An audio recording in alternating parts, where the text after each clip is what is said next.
Enfin la rentrée. Après 2 mois d'été, il était temps de reprendre la routine. Les parents vont pouvoir cesser de faire semblant d'apprécier le temps passé quotidiennement avec leur progéniture, et les professeurs vont prendre le relais. Médiatiquement également, la rentrée s'annonce chargée, de nouvelles émissions font leur apparition dont Focus dimanche présenté par Mohamed Bouafsi sur RTL. Ce 3 septembre, il a reçu Elisabeth Borne qui était à Tourcoing il y a une semaine, soutenant Gérald Darmanin. La première ministre s'exprimait cette fois sur sa rentrée au collège: « J'étais pas très bonne en orthographe donc j'étais inquiète sur la façon dont mon année allait se passer. »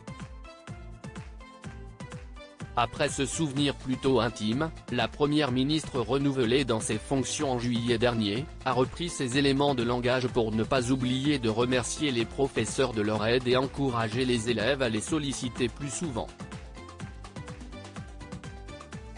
Elisabeth Borne a également souhaité une bonne rentrée à tous les Français, soulignant l'importance de ce moment très particulier de l'année.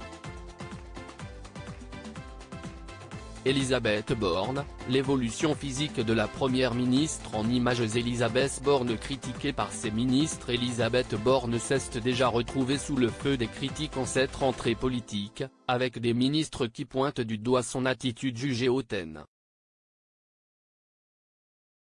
Dans le contexte déjà délicat d'une rentrée marquée par les enjeux électoraux à venir, les tensions au sein du gouvernement ne passent pas inaperçues. L'article paru dans le JDD du dimanche 27 août donne la parole à des ministres anonymes qui n'hésitent pas à exprimer leur mécontentement envers la première ministre. L'un d'eux aurait confié: « Si est compliqué de discuter avec Borne, elle est hautaine. Quand je la croise, elle ne dit pas bonjour, elle ne sourit jamais. »